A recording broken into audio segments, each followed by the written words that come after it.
స్వామివారి యొక్క దివ్యమంగళ విగ్రహాన్ని మీరు గమనించండి. నాబోటిగాడైతే స్వామివారి దగ్గరికి వెళ్ళినప్పుడు ఏమడుగుతాడో తెలుసా? ఇందాక అక్కడ వెళ్ళగానే నేను స్వామివారి దగ్గర ఓ పద్యం చదువుకున్నా మనస్సులో. నా ఆలోచనలు నాకుంటాయి, నా దృష్టి ఎప్పుడు సమాజం మీద ఉంటుంది. స్వామి ఏమి వచింతు నీ ఎదుట, స్వామి ఏమి వచింతు నీ ఎదుట, స్వామి ఏమి వచింతు నీ ఎదుట, నీకై ఏ వాక్యాలచే ఊరటన్ క్షేమంబున్గనువాడ. సమాజంలో జరిగేటువంటివే నా మనస్సులో మెదులుతూ ఉంటాయి. ఇప్పుడు నా కుటుంబ విషయాలు కానీ నా వ్యక్తిగత విషయాలు కానీ ఆయనకి చెప్పను. ఆ మాత్రం ఆయన చూసుకోగలడు, చూసుకుంటున్నాడమ్మా, హాయిగా ఆనందంగా ఉన్నాం, ఇబ్బందుల. ఇక కోరవలసింది సమాజం గురించి. స్వామి ఏమి వచింతు నీ ఎదుట, ఏ వాక్యాలచే ఊరటన్ క్షేమంబున్గనువాడ, లోకమున నీకే ఉత్సవం పైన ఎంతో మహాత్మ్యముతోపజేసెదరు, లోకమున నీకే ఉత్సవం పైన ఎంతో మహాత్మ్యముతోపజేసెదరు భక్తులు. వృత్తి ధర్మంబులందు ఏమాత్రమును శ్రద్ధ చేయరు, వృత్తి ధర్మంబులందు ఏమాత్రమును శ్రద్ధ చేయరు. ఇది ఏమి భక్తియా భుక్తియా? ఇది మనం ప్రతి ఒక్కరం ఆలోచించాలి. నేను విన్నాను, చాలా సంతోషించాను. ఇక్కడ ఊరేగింపు జరిగితే తెల్లారగట్ట 4:30 వరకు మెలకుగా ఉండి మొత్తం వీధులన్నీ తిరుగుతారట. గవర్నమెంట్ ఆఫీసులో పనిచేస్తున్నాం, ₹1,00,000 జీతం తీసుకున్నాం. 5 గంటలకు వెళ్ళేవాడు ఇంకో గంట ఎక్కువ పని చేయమంటే ఓటి. మన ఉద్యోగ బాధ్యత వెంకటేశ్వర స్వామి ఊరేగింపుతో సమానమమ్మ. ఎవరేమనుకున్నా మంచిదే, నాకు సత్యం చెప్పడం అలవాటు. మన ఉద్యోగ బాధ్యత, మన వ్యవసాయ బాధ్యత, మన గృహ బాధ్యత, పిల్లల పట్ల మన బాధ్యత, భర్త పట్ల, భార్య పట్ల, సమాజం పట్ల, ఓటు హక్కు పట్ల మన బాధ్యత అంతా భగవత్ పూజతో సమానమే. ఓటు వేస్తున్నామంటే దేవుడికి వేస్తున్నామమ్మా, ఓటు మానవులకు వేయడంలా. మనం ఆ దృష్టితో వేస్తే మంచి ప్రభుత్వాలు ఏర్పడతాయి, మంచి ప్రభుత్వాలు ఏర్పడతాయి. దేవుడికి వేస్తున్నాం మనం. దేవుడు ఎవరిలో ఉన్నాడు? 30 మంది పోటీ చేశారు, 30 మందిలోనూ ఉన్నాడు, ఒక్కళ్ళో లేడు. ఇక్కడ మనం పెద్ద పెద్ద గుర్తులు చూసి గుద్దేక్కర్లేదు. ఇక్కడ ప్రచారాలు నమ్మక్కల, సిద్ధాంతాలని, నాయకుల్ని నమ్మక్కలేదమ్మా. నేను మొహమాటం లేకుండా చెబుతున్నా. వ్యక్తులు మంచివాళ్ళైతే విసనకర్ర ఉన్నా సరే, తాడి చెట్టు ఉన్నా సరే, చెప్పు ఉన్నా సరే గుద్దేయండి. మంచివాళ్ళకేయండి, మంచివాళ్ళకేయండి ఓటంతే. పార్టీలకే, నాయకులకు కాదు. మనం అలా చేయవాడికి ఓటేస్తే వేస్ట్ అయిపోతుంది. వేస్ట్ అవ్వడం ఏంటి? నువ్వు వేసావంటే అది టేస్ట్ అయినట్టే, వేస్ట్ అవ్వలేదు. ఇక్కడ లెక్క పెడతారు. మనకి ఎంత అహంకారం అంటే, మనం వేసామంటే వాడిని నెగ్గాలి. అబ్బా నీ చెయ్యి అమృతహస్తం. ఇక్కడ ఇది అహంకారం అండి, ఇది ఓటర్ అహంకారం. ఇది నువ్వు వేస్తే ఎందుకు నెగ్గాలి? ఓటు ఎందుకు ఏమన్నారు? నేను మంచివాడికి వేయమన్నారు. నీకు ఎన్నుకో, అక్కడ ఉన్నారు, నీకు తెలుసు. మనం అసలు ఇండిపెండెంట్ల కేసు చూడమండి. అసలు మనం ఇండిపెండెంట్ల కేసు చూడమండి. పాకిస్తాన్ ఎన్నికలను గమనించండి. ఒక నాయకుడిని జైల్లో బంధించి ఆయన గుర్తు రద్దు చేశారు, ఇమ్రాన్ ఖాన్ని గుర్తు రద్దు చేశారు. కానీ ప్రజలు 265 సీట్లో 110 సీట్లు ఎవరికి ఇచ్చారో తెలుసా? ఇమ్రాన్ ఖాన్ పార్టీకి ఇచ్చారమ్మా. వాళ్ళకి ఒకడికి చెప్పు, ఒకడికి గొడుగు, ఒకడికి కాలు, ఒకడికి వేలు గుర్తులు ఇచ్చారు. అయినా సరే వాళ్ళే అనుకున్నారు ప్రజలు. మనం అసలు ఇండిపెండెంట్ల కేసు చూడం. మనం వాడు ఎంత మంచివాడైనా సరే, ఈ మాస్టర్ ఎందుకు పోటీ చేశాడు? అనవసరంగా ఈయనకి బాగా పొగర ఎక్కువైంది అంటారు. పైగా పొగరా, వాడు సమాజాన్ని బాగు చేద్దామని చేశాడు వాడు. మనం వెయ్యం. ఈ కొండ గుర్తు ఎవడేస్తాడో? కొండ అంటే చచ్చిపోయేటప్పుడు వాడతారు, వేయకూడదు కూడా అని, అశుభం అని వాడు గుర్తును బట్టే. ఇంకా ఆ మార్పు రావాలి. ఓటు వేయడం కూడా దైవభక్తి లాంటిది. అందుకే ఈ పద్యంలో స్పష్టంగా నేను ఏమన్నాను అంటే, స్వామి ఏమి వచింతు నీ ఎదుట, ఏ వాక్యాలచే ఊరటన్ క్షేమంబున్గనువాడ. నన్ను ఏ మాటలతో ఓదారుస్తావో, క్షేమంగా ఇంటికి పంపించవయ్యా. నా ప్రశ్నకు కాస్త జవాబు చెప్పు. ఏమిటంటే, లోకమున నీకే ఉత్సవం పైన ఎంతో మహాత్మ్యముతోపజేయుదురు. ఉత్సవాలు, ఊరేగింపులు, కళ్యాణాలు అంటే మనకి బాగా సరదా. నెల్లాళ్ళ బట్టి కలలు కంటూ ఉంటాం, వచ్చి అన్నీ చేస్తూ ఉంటాం. మనం పెళ్లి చేసుకున్న బంధం దగ్గర మాత్రం రోజు దెబ్బలాడుకుంటాం. నమశివాయ, నమశివాయ. దేవుడు కళ్యాణానికి అంత ఉత్సాహం ఉన్నప్పుడు నీ వివాహ బంధం పట్ల నీకెందుకంత అంకిత భావం లేదయ్యా? అక్కలేదో, అక్కడ మనుషులేగా, మనుషులు కాదమ్మా, మనుషుల రూపంలో ఈ సృష్టి అంతా సాగిస్తున్నది శ్రీ వెంకటేశ్వర స్వామి. ఆయన స్వామివారు కానివాడు ఒక్కడు కూడా లేడు ఇక్కడ. ఆయన సర్వాంతర్యామి అంటే ఏంటి? మనం అందరం ఆయనే, మన కాపరాలు ఆయనే, మన వ్యవసాయాలు ఆయనే, మన ఉద్యోగాలు ఆయనే, సమస్తం ఆయనే. ఎక్కడ నువ్వు అధర్మం చేసినా గుళ్ళో తప్పు చేసినట్టే లెక్క. నీ ఉత్సవం అనేసరికి బ్రహ్మాండంగా చేసేస్తారు. వృత్తి ధర్మములందు ఏమాత్రమును శ్రద్ధ చేయరు. తమ ఉద్యోగ బాధ్యతలు, వ్యవసాయ బాధ్యతలు, ఇతర బాధ్యతలు ఎవ్వరూ చేయరు. దీనికి ఉద్యోగానికి సెలవు పెట్టేస్తాడు, ఏదో దీక్ష తీసుకున్నానంటాడు, మొత్తం 15 రోజులు ఎవరితోనూ మాట్లాడు. నీ దీక్ష కంటే నీ ఉద్యోగ బాధ్యతే ముఖ్యం. నాకేం మొహమాటం లేదు చెప్పడానికి. ఉద్యోగ బాధ్యత, జీతం తీసుకుంటున్నాం మనం ఇక్కడ. ప్రభుత్వం దగ్గర జీతం తీసుకుంటున్నాం, మన పాఠం మనం చెప్పాలి. ప్రభుత్వం దగ్గర జీతం తీసుకుంటున్నాం, మన వైద్యం మనం చేయాలి. ప్రభుత్వ వైద్యం, ప్రభుత్వ విద్య రెండూ బాగుంటే మన సంసారాలు ఎప్పటికీ హైదరాబాదులో 30,000తో వెళ్ళిపోతాయమ్మా, అనుమానం వెళ్ళదు. 30,000తో వెళ్ళిపోతాయి. వైద్యం విద్య రెండూ సరిగ్గా లేవు. విద్యకు సగం లక్షలు అయిపోతున్నాయి, వైద్యానికి లక్షలు అయిపోయాయి. ఇక మిగిలినవి ఏమన్నా ఉంటే స్విగ్గీ జొమాటోలకి, బ్యూటీ క్లినిక్కి సరిపోయాయి. ఇక పక్క ఖర్చులు అవే. నొక్కో తెస్తాడు, నొక్కు తెచ్చాడు, అంతే. తీసేసుకో, పంపేయి. ఇక్కడ ఒకటి పూసే, నెత్తికి పూసే, సర్వం పూసే మొత్తం. మళ్ళీ మన్నాడు మొత్తం తీసే, మళ్ళీ పూసే. ఇవి ఇప్పుడు విద్యా వైద్యాన్ని మించిపోయేవి. అంటే మన శరీరం పట్ల మనకు ఎంత శ్రద్ధో. ఇదేమన్నా దేవతల శరీరం? సాయంత్రానికి ప్రాణం పోతే అది కుక్కపిల్ల శరీరం బారేసినట్టు బారేస్తారు బయటికి పెట్టుకెళ్ళి. భార్య భర్త ఎవరు పట్టించుకోరు. తీసేయండి బాబో, చచ్చిపోతున్నాం. ఈగలు కూడా వచ్చేసి, ఈగలు కాదమ్మా, చీమలు వచ్చేస్తాయి. ఈ శరీరానికి విలువ అంతే. ఎప్పుడు ఊపిరాగిపోతుందో ఎవరు తెలియదు. క్షణము చాలు ఊపిరాగుటకై, ఒక్క క్షణము చాలు ఊపిరాగుటకైనా, ఒక్క క్షణము నీవు దక్కనైనా. భగవంతుడితో మనం చెప్పాల్సింది ఒకటే, ఒక్క క్షణము చాలు ఊపిరాగుటకైనా, ఒక్క క్షణమే నీవు దక్కనైనా. ఒక్క క్షణము కూడా ఊపిరాగుటలేదు, ఒక్క క్షణము నీవు దక్కలేదు. ఇది మనం బాధపడాలి, ఇది మనం బాధపడాలి. ప్రాణం పోవడానికి ఒక క్షణం చాలయ్యా. నీ దర్శనం కూడా ఒక్క క్షణమే కదా. ఇంతవరకు ఒక్క క్షణం కూడా ఊపిరాగలేదు, కానీ ఒక్క క్షణం కూడా నువ్వు నాకు కనపడలేదు. భగవంతుడు కనపడకుండా మనం రోజుకి ఎన్ని శ్వాసలు తీస్తున్నామో తెలుసా? 21,600 సార్లు ఊపిరి తీస్తాడు మనిషి. శాస్త్రజ్ఞులు లెక్కపెట్టి చెప్పారు. నిమిషానికి 15 సార్లు. నిమిషానికి 15 సార్లు. అలా చొప్పున మీరు లెక్కేసుకోండి. రోజుకి 21,600 సార్లు ఊపిరి తీస్తాడు సుమారుగా. అది 10. కొంతమంది బాగా ఊపిరి హా అని తీస్తారు, సాయంత్రానికి వెళ్ళిపోతారు, అది వేరే విషయం. బట్ బీపీ బాగా ఉందన్నమాట.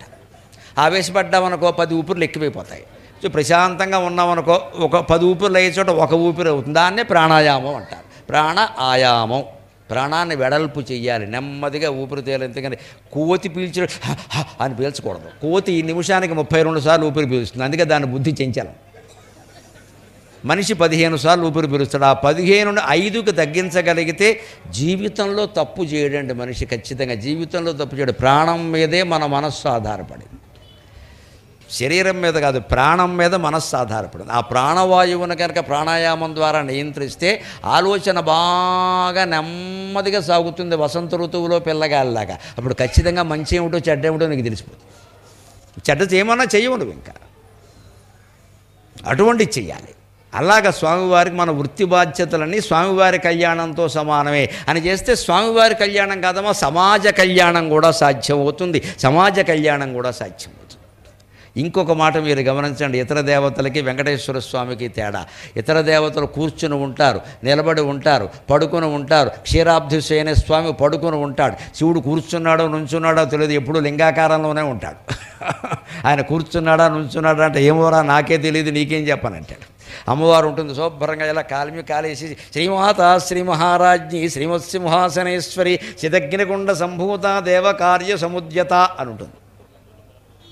రకరకాల భంగిములుంటాయి. కానీ 3,000,000 దేవతలలో ఒక్క వెంకటేశ్వర స్వామి మాత్రమే 24 గంటలు నిలబడి ఉంటాడమ్మా. 24 గంటలు నిలబడి ఉంటాడు.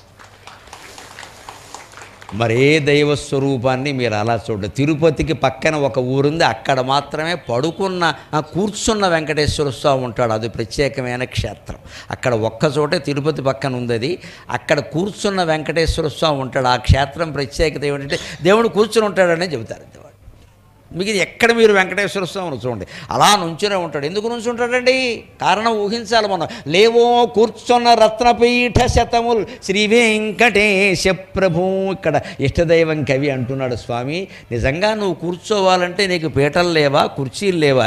ఎంత బంగారం ఉందండి, ఎంత ఐశ్వర్యం ఉందండి. ఆయనకి ఏదైనా కూర్చోడానికి కుర్చీ కావాలంటే రాజుగారు ఈ పాటికి సాయంత్రానికి ఇంట్లో కుర్చీలన్నీ అక్కడే పెట్టేస్తారు. కావాలంటే బంగారం కుర్చీ కూడా పెట్టేస్తారు కమిటీ మెంబర్లు అందరూ కలిసి. స్వామివారికి లోటు చేస్తాం మనం.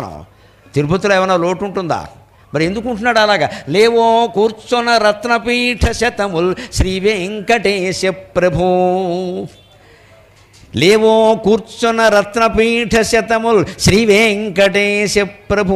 ఏ వేళన్ గజముల్ కుచేలురు ధ్రువుల్ కృష్ణల్ నిన్ను వెళ్తురో. అన్ని రకాల ఆసనాలు ఉన్నా, సింహాసనాలు ఉన్నా ఆయన ఎందుకు ఉపయోగించకుండా నుంచుంటాడు అంటే, ఏ వేళన్ గజముల్ కుచేలురు ధ్రువుల్ కృష్ణల్ నిన్ను వెళ్తురో. రావాయంసని భక్త రక్షణకు చక్రంబూని నిల్చుంటివో. ఆయన కూర్చోదలుచుకుంటే రత్నాల పీటలు ఉంటాయి, రత్న సింహాసనాలు ఉంటాయి. కానీ ఆయన ఎందుకు నిలబడతాడు అంటే, ఏ వేళన్ గజముల్ కుచేలురు ధ్రువుల్ కృష్ణల్ నిన్ను వెళ్తురో. రావాయంచని భక్త రక్షణకు చక్రంబూని నిల్చుంటివో. నీవే మాకిక రక్షగుండవు సుమి, నీవే మాకిక రక్షగుండవు సుమి, నీలీలలిట్లుండునా. స్వామివారు ఎందుకు నిలబడి ఉంటాడు అంటే మన మీద ప్రేమ. ఎందుకంటే ఆయన గజేంద్ర మోక్షం గుర్తుంది, కుచేలుడు కథ గుర్తుంది, ధ్రువోపాఖ్యానం గుర్తుంది, ద్రౌపది కథ కూడా గుర్తుంది. ఎందుకని? అందరూ 4 రకాల భక్తులు. గమనించండి, గజేంద్రుడు ఒక జంతువు, కానీ 1000 ఏళ్ళు పోరాడాడు మొసలితోటి. ఇక సరిపెట్టుకోలేక లా ఒక్కింతయు లేదు ధైర్యము విలోలం వయ్యే ప్రాణంబులుంఠావుల్ దప్పెను అని పిలిచాడు. అప్పుడు వెంటనే వైకుంఠం నుంచి పరిగెత్తుకుంటూ వచ్చాడు. అందుకని ఆయన ఏమిటంటే, ఏమో మళ్ళీ ఏ ఏనుగు ఏ చెరువులో పడిపోతుందో, సమయానికి వెళ్ళాలంటే పడుకుంటే మెలుగు రాదేమో అని నిలబడతాడమ్మా స్వామి. భక్తరక్షణ అంటే అంత ఇష్టం వాడికి. పడుకుంటే మెలుగు రాదేమో, మళ్ళీ సెల్ ఫోన్ అలారం పెట్టుకోవాలి, ఎందుకు వచ్చిన గొడవ ఇది. అందుకని నిలబడే ఉందో. అంతేకాదు కుచేలుడు మరో భక్తుడు, కృష్ణుడికి బాల్య స్నేహితుడు. ఆయన్ను కూడా శ్రీకృష్ణుడే ఉద్ధరించలేదు. గమనించండి, అంత బాల్య స్నేహితుడైనప్పుడు ఆయనకి తెలియదు ఏమిటి, మొదటే పిలిచేసి అన్నీ ఇచ్చేయచ్చు కదా. కాదు, మనిషి కష్టాలు తెలియాలి. 27 మందిని కనమని ఎవరు చెప్పారండి? కుటుంబ నియంత్రణ లేకపోయినా అప్పుడు ఉండే నియంత్రణలు అప్పుడు ఉంటాయి, ఏదో ఒకటి చేసుకోవచ్చు కదా. పోనీ ఈయనకి ఏమైనా ఆస్తిపాస్తులు ఏమన్నా ఏం లేదు, యజ్ఞోపవేతం తప్పితే ఏం లేదు ఈయనకి. అది మార్చుకోవాలన్నా దిక్కు లేదు అక్కడ. రెండోది మార్చుకోవాలంటే శ్రావణ పూర్ణిమ నాడు కూడా కష్టమే, ఎందుకంటే అది ఆ రోజుల్లో రూపాయి ఇట్టు కొనుక్కోవాలి, రూపాయి లేదు ఇక్కడ. అటువంటి కుచేలుండి పెట్టుకుంటూ కూడా కుష్ఠుడేం కాపాడలేదమ్మా. ఎప్పుడు కాపాడాడు? ఆయన బాధలన్నీ ఆయన తెలుసుకుని భార్య చెప్పాక, మిసెస్ వామాక్షి కుచేల ఆవిడ చెప్పిన తర్వాత అక్కడికి వచ్చాక, మళ్ళీ వచ్చాక కూడా ఏమన్నా తెచ్చావా, ఊరికే వస్తావు సంచాడించుకుంటాను అని చెప్పి పొట్టంతా వెతికేసి, ఈ నడువంతా వెతికేసి, ఎక్కడో ముక్కుపోయిన అటుకులుంటే ఆయన పెట్టడానికి మొహమాట పడుతుంటే ఆ అటుకులు 4 తిని వెళ్ళు అయిపోయింది అన్నాడు. అంతే, ఏమి ఇచ్చాడో చెప్పలా, ఏమీ ఇవ్వలేదు. ఇంత నాటకం ఎందుకు ఆడతాడండి స్వామి? కుచేలుడు దరిద్రుడు అని ఆయనకి తెలియదా? ఆయన రావాల్సిన అవసరం లేకుండా వెళ్ళి కాపాడకూడదా? మనకెవరన్నా బాల్యమిత్రులు ఇబ్బందులో ఉన్నారని తెలిస్తే మనం వెళ్ళిపోతాం కదా, ఒక్కోసారి మనం ఇచ్చేస్తాం కదా, మా ఫ్రెండ్ అండి అని. పూర్వం తాము చదువుకున్న పాఠశాలలకి ఇప్పుడు విదేశాల్లో ఉండేవాళ్ళు, స్వదేశంలో ఉండేవాళ్ళు కూడా పూర్వ విద్యార్థులు కోట్లు ఇస్తున్నారండి. మహానుభావులు నిజంగా బాగు చేస్తున్నారు. వాళ్ళని ప్రశంసించాలి. వాళ్ళు చదువుకున్నది ఏదో దొంపలబడి, అదేదో పాడైపోయింది, అక్కడ మరుగుదొడ్లు కూడా లేవు. వాళ్ళు ఇప్పుడు ఎక్కడో విదేశాల్లో ఉన్నారు, లేదు ఇక్కడే కొంచెం మంచి స్థానాల్లో ఉన్నారు. వాళ్ళు ఎప్పుడో పూర్వ విద్యార్థుల సమావేశం అని పెట్టుకుంటారు. అప్పుడు కాస్త తీర్మానాలు చేస్తారు, మన బడి మనం అంతా చదువుకున్నాం ఇలా ఉంది. అప్పటికప్పుడు లక్షలు ప్రకటిస్తారండి వెంటనే, అప్పటికప్పుడే. అప్పటికెక్కడ 10 కోట్లు పోగైపోతాయి. అంటే అంత ఔదార్యం మనుషుల్లో ఉంది. ఏమి స్వార్థపరులు ఏం లేరండి. కలియుగం అని విచిత్ర తీర్మానాలు చేయొద్దమ్మా. మనిషిని హృదయం కదిలించేటువంటి మనిషి కావాలి, హృదయం కదిలించే మనిషి కావాలి. ఆ మాట కావాలి. కోట్లు కుమ్మరించడానికి సిద్ధంగా ఉన్నారు, మహాదాతలు ఉన్నారు. మనం ఎవరం పిసిన కోట్లు కాదు. చెప్పవలసిన వాడు చెప్పవలసిన విధంగా చెప్పడు, అడగవలసిన వాడు అడగవలసిన విధంగా అడగడు. ఏదో ప్రలోభ పెడతాడు, లేదు ఏదో బెదిరిస్తాడు. ఈ రెండూ లేకుండా ఏమయ్యా నువ్వు చదువుకున్న పాఠశాల ఎలా ఉందో చూడు, నువ్వంత వృద్ధిలో ఉన్నావు, మీ అమ్మ లాంటిది కదా ఈ పాఠశాల, మీ అమ్మ పాత చీర కట్టుకుంటే నువ్వు చూడగలవా అంటే ఇవ్వడా అండి ఎవడైనా?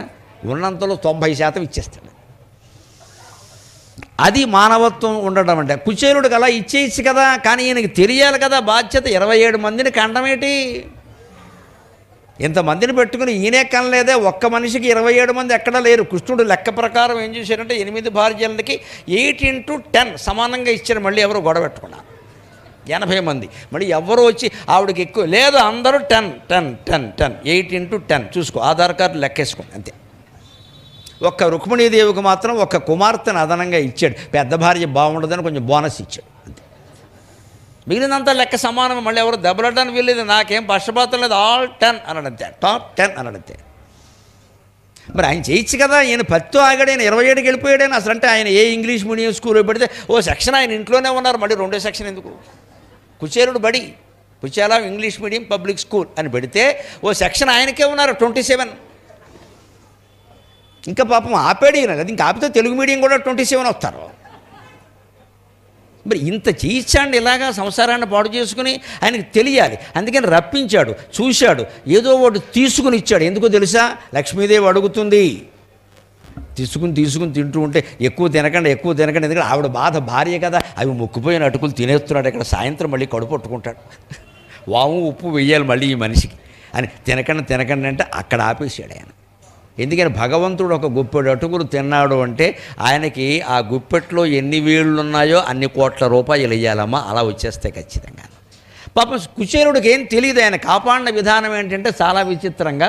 అసలు పాపం కుచేలుడు వెళ్ళిపోయాడు, ఆయన పంచభక్ష పరమాణాలతో పోయిన అంతే కదా. కాళ్ళు కడిగాడు, రుక్మిణీదేవి నీళ్లు పోసింది, ఈయన కాళ్ళు కడుగుతూ ఉంటే అష్టభార్యలు చూసి ఈయనంత గొప్పవాడో, దేవుడు కాళ్ళు కడుగుతున్నాడు స్వయంగాను.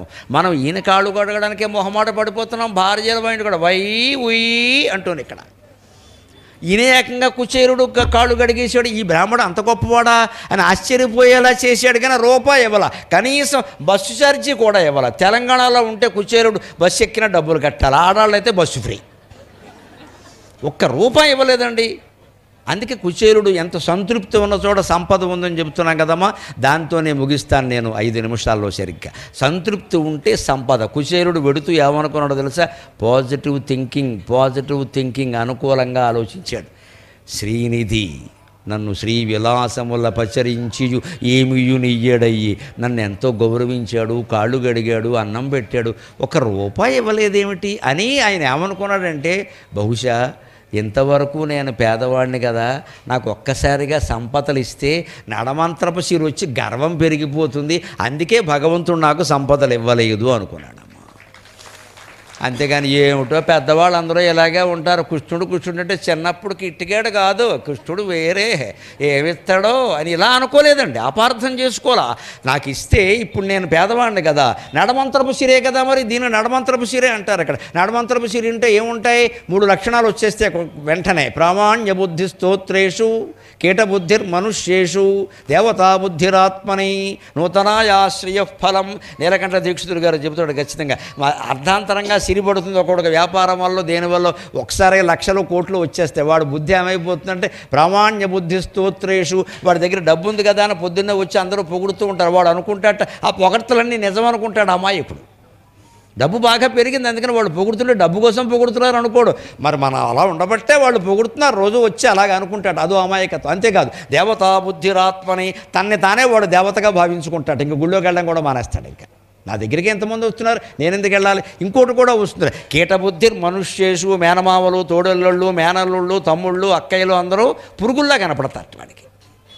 ఒక్కసారి పట్టేసింది కదా ఐశ్వర్యం. నూతనాయ శ్రేయ ఫలం, నడమంత్రపు శిర వస్తే ఈ మూడు వచ్చేస్తాయని చెప్పాడు. అలాగా కుచేరుడు పాపం బాధపడి నాకు ఈ మూడు వచ్చేసి నేను భగవంతుడికి దూరం అయిపోతానేమో అన్న ఉద్దేశంతో కృష్ణుడు ఇవ్వలేదు, కానీ ఆయన తలుచుకుంటే ఇవ్వలేడా అని ఓం నమో భగవతే వాసుదేవాయ, ఓం నమో భగవతే వాసుదేవాయ, ఓం నమో భగవతే వాసుదేవాయ అని ఇంటికి వెళ్ళే వరకు ఆ స్మరణ మానకుండా పెడితే ఇంటికి వెళ్ళేసరికి 5 అంతస్తుల భవనం సిద్ధంగా ఉందమ్మా. శ్రీకృష్ణానుగ్రహం వల్ల 5 అంతస్తుల భవనం సిద్ధంగా ఉంది. భార్య పట్టుచీర కట్టుకుని 7 వారాల నగలు 1 వారమే పెట్టేసుకుని మోయలేనంత బంగారంతో వచ్చేసింది ఆవిడ. స్వామివారి గరుడ సేవ నాడు గరుత్మంతుడు రేగించినట్టే వచ్చేసింది ఆవిడ. ఇక 27 మంది కూడా ఇంగ్లీష్ మీడియంలో చేరిపోయి కింద నెక్కరేసేసి పైనేమో టీషర్ట్ వేసేసి దానికి మళ్ళీ మధ్యలో బెల్ట్ పెట్టేసేసి పేక్కో తోక టై పెట్టేసేసి హౌ ఆర్ యూ డాడీ అనేస్తున్నారు వెంటనే. All 27 are speaking in English. ఏంటంటే Kuchela English medium public school పెట్టేశారు అక్కడ, అందరూ చేరిపోయారు మొత్తం. ఈ వైభవం అంతా చూసి కుచేలుడికి అనుమానం వచ్చి వీళ్ళు నా పిల్లలేనా, ఈవిడ మా ఆవిడేనా అనుకున్నాడు. బాబు నా శీలాన్ని శంకించగజా, నేను నీ భార్యనే అని చెప్పింది. ఆ భార్య కూడా ఎంత మంచిదంటే ఇంత ఐశ్వర్యం పట్టినా అంగాస్త్రం కట్టుకుని వచ్చినటువంటి భర్తకి పాదాభివందనం చేసింది, కానీ అగౌరవించలేదమ్మా, అగౌరవించలేదు ఖచ్చితంగా. అది లక్షణం. ఇంత ఐశ్వర్యం ఆవిడికి పట్టింది కదా. ఈ బ్రాహ్మడు మాత్రం అంగాస్త్రంతోనే ఉన్నాడు. వీడేమిటి నాకు, ఎందుకంటే పూర్వం సామెత ఒకటి ఉంది, రాజుని చూసిన కళ్ళతో మొగుడిని చూస్తే మొట్టుగా ఏ బుద్ధి అయింది. రాజుని చూడకుండా ఉంటే మొగుడు బాగానే ఉంటాడు, రాజుని చూసిన కళ్ళతో చూస్తే అలాగే ఉంటుంది. మరి అంత ఐశ్వర్యం ఆవిడ పట్టే కుచేరుడు ఎలా కనపడతాడు, పనికిమాలిన వాడి కింద కనపడతాడు. కానీ ఆవిడకి అలా కనపడలా. ఈయన అక్కడికి వెళ్ళి ఆయన్ని ఆశ్రయించడం వల్లే ఇది వచ్చింది, ఆయన లేకపోతే నాకెందుకు వస్తుంది ఇది అని ఆవిడ పాదాభివందనం చేసి ఈ సంపదలన్నీ భగవంతుడు ఆశీర్వచనం వల్ల వచ్చాయంటే ఆయన ఆశ్చర్యపోయాడమ్మా. అంటే భగవంతుని యొక్క అనుగ్రహం ఎలా ఉంటుంది, ముందు పని చేసి తర్వాత మాట్లాడతాడమ్మా. భగవంతుడు అంటే ముందు పని చేసి తర్వాత మాట్లాడతాడు. ముందుకు మనకి ఇవ్వాల్సిన అనుగ్రహం ఇచ్చేస్తాడు. అది ఇచ్చాను అన్న విషయం నీకు తెలియడానికి 2 రోజులు పట్టచ్చు. నీకు తెలియపోవచ్చు ఆ విషయం, వచ్చేసింది, అది అనుగ్రహం వచ్చేసింది, కురిసింది అంతే. అందుకే ప్రత్యేకించి వెంకటేశ్వర స్వామికి ఉండే పేరేమిటి, ఒక పిలుపులో పిలిచితే పలుకుతావట, 2వ పిలుపు అవసరం లేదు. నువ్వు చెప్పావు కదరా, వచ్చేసింది, ఇంటికి వెళ్ళి చూసుకో, నువ్వు కంగారు పడుతున్నావు ఊరికే. అయిపోయింది అది, నేను చూసాము. It is recorded, the rest of the life is taken care of అంటాడు ఇంగ్లీష్లో. అయితే కానీ మనకు అర్థం కాదు కదా. అందుకని నీ జీవితం మొత్తం నేను చూసుకున్నా, నువ్వు వెళ్ళిపో, అయిపోయింది, అనుగ్రహం కురిసింది, నీకు తెలియట్లా. ఒక్కోసారి జ్ఞానం కలిగినా కూడా అజ్ఞానంలోనే ఉంటాం మనం, ఆనందం కలిగినా గ్రహించలేము మనం, భగవద్ అనుగ్రహం కలిగినా కూడా గ్రహించడం కష్టం. కలిగింది జీవితం బాగుంటుంది, కానీ మనకు నమ్మకం కలగట్లా. ఎంతవరకు ఏదో జీవితం గడిపాం కదా. ఆ అపనమ్మకాన్ని పోగొట్టుకుని కుచేలుళ్ళ ఆలోచించాలి. అలాగే ధ్రువుడికి మరో రకంగా దర్శనం ఇచ్చాడు ఆయన. కిర్లంపూడి దగ్గర పక్కన దివిలి అని ఉంది, అక్కడ ధ్రువక్షేత్రం అండి. అక్కడ శ్రీమన్నారాయణమూర్తి గుడి ఉంటుంది. అక్కడికి మీరు వెళ్ళి చూడండి, విగ్రహం పొడుగువాడికి పొడుగ్గా, పొట్టివాడికి పొట్టికే కనపడుతుంది. పైగా అన్ని విగ్రహాలు వేరు, అక్కడ విగ్రహం వేరు. సాధారణంగా విష్ణుమూర్తి విగ్రహం, వెంకటేశ్వర స్వామి విగ్రహం ఎక్కడైనా చూడండి, ఈ చేతిలో చక్రం ఉంటుంది కుడి చేతిలో, ఈ చేతిలో శంఖం ఉంటుంది. ఎందుకంటే చక్రం కుడి చేతితో వేస్తారు, కానీ ఎడం చేయి లెఫ్ట్ హ్యాండ్ బ్యాటింగ్ ఉండదుగా. చక్రం కుడి చేతితో వేయాలి, శంఖం ఎడం చేతితో ఊదొచ్చు, పర్వాలేదు. అందుకని ఇలా ఉంటుంది. కానీ అక్కడ శంఖం కుడి చేతిలో ఉండి చక్రం ఎడం చేతిలో ఉంటుంది ఆ క్షేత్రంలో. ఎందుకంటే 6 ఏళ్ల ధ్రువుడు అక్కడ తపస్సు చేశాడు. ఆయనకి విష్ణుమూర్తి కనబడ్డాడు. కనబడినప్పుడు ఆయన నారదుడు అంతకుముందు చెప్పాడు విష్ణుమూర్తి ఎలా ఉంటాడో అంటే, ఇగో ఈ చక్రం ఎలా ఉంటుంది, శంఖం ఎలా ఉంటుంది, చక్రం ఎలా ఉంటుంది, శంఖం 4 చేతులు ఉంటాయి, చతుర్భుజాలు ఉంటాయి, ఇగో శంఖచక్ర గదా పద్మాలు ఉంటాయి అని చెప్పేట. కానీ ఈ పిల్లాడిని కాపాడాలి అనేటువంటి కంగారులో ఆయన అటు ఇటు మొత్తం సర్దుకుని మేకప్ వేసుకుని వచ్చాడు. ఆయన శంఖం ఎక్కడుందో చక్రం ఎక్కడుందో ఆయనకి తెలియదు, వచ్చేసాడు. చూసి ధ్రువుడు ఏమన్నాడంటే, నువ్వు విష్ణువు కాదు, ఐడెంటిటీ చూపించమని చెప్పాడు. పిల్లలంటే అలాగే ఉంటుంది. నారదుడు ఒక రూపం చెప్పాడు ఆయనకి, ఈ చేతిలో చక్రం, ఈ చేతిలో శంఖం ఇలా ఉంటుంది అని చెప్పాడు. అలా చెబితే ఆయనకు నమ్మకం కలగల. అలా ఉంటుందని నారదుడు చెప్పాలి. నువ్వు విష్ణువు కాదు, నువ్వు వెళ్ళిపో, నేను చేయలేదు, మా సవత్తలు నన్ను కొట్టింది మా అమ్మ, ఆవిడ నా దగ్గర రావాలి, నేను అందుకోసం వచ్చాను, నువ్వు ఇచ్చే మోక్షాలు నాకు అక్కర్లేదు, మా అమ్మ నన్ను అవమానించింది, ఇక్కడ అదేదో తేలాలంటే వాడు గోల వాడిది. ఈయనేమో అక్కడికి వచ్చి లేదయ్యా నేను సరిగ్గా ఉన్నాను చూడవయ్యా అన్నాడు. ఈ శంఖచక్రాలు అటు ఇటు ఉన్నప్పటికీ అప్పుడు స్వామివారి దయ వల్ల ధ్రువుడికి సరైన రూపం కనిపించి జ్ఞానోదయమైంది. అక్కడి నుంచి నువ్వు ఇలాగే ఉండు అంటే ఆ క్షేత్రంలో ఉన్నాడు. ఇప్పటికీ దివిలి క్షేత్రంలో తారుమారుగా ఉంటాడు. పొట్టి పొడుగు ఎందుకంటే చిన్నపిల్లాడు ఈయన. నాకు నువ్వు అంత పొడుగున్నావు కనపడడం లేదంటే ఆయన కోసం పొట్టిగా అయ్యాడు. అందుకని భక్తులు పొడుగు వాళ్ళు ఎడితే ఆయన పొడుగ్గా కనపడతాడు. అంత విచిత్రమైన మహిమ ఉన్న క్షేత్రాలు మన ఆంధ్రప్రదేశంలో తెలంగాణ రాష్ట్రంలో కొన్ని వందలు ఉన్నాయమ్మా, కొన్ని వందలు ఉన్నాయి. దర్శించాలి. తెలుగు వాళ్ళు సామాన్యులు కాదు. అలాగే కృష్ణ, మీకు తెలుసున్నదే, కృష్ణ అంటే ద్రౌపదీదేవి. ఆవిడ్ని కేవలం ధర్మరాజు ప్రార్థించాల, భీముడు ప్రార్థించాల. ద్రౌపది ఒక్కసారి హే మాధవ గోవింద ద్వారకావాసిన్ అనగానే వెంటనే ఆవిడికి వస్త్రప్రదానం చేశాడు. ఆవిడ మానాన్ని కాపాడాడు. ద్రౌపది మాన సంరక్షణం చేశాడు. ఇలా ఏ ద్రౌపది, ఏ గజేంద్రుడు, ఏ కుచేలుడు, ఏ ధ్రువుడు నన్ను పిలుస్తారో అని స్వామివారు భక్త రక్షణ కోసం ఎప్పుడూ నిలబడే ఉంటాడు. అటువంటి స్వామివారిని మనం ఆరాధన చేస్తున్నాం. ఆ ఆరాధన సక్రమంగా సాగించండి. నేను చెప్పిన మాట ఒక్కటే గుర్తుపెట్టుకోండి. మళ్ళీ ముగిస్తూ అదే చెబుతున్నా. మాటల్లో సత్యం, చేతల్లో ధర్మం, మనస్సులో భగవంతుడు ఉంటేనే భక్తుడు కింద లెక్క. అటువంటి నిష్టని మీకు కలిగించడంలో నా ప్రసంగం ఏమాత్రం ఉపయోగపడినా నేను ధన్యుణ్ణి. నాకు ఈ మాటలు 4 నేర్పిన మా అమ్మ ధన్యురాలు.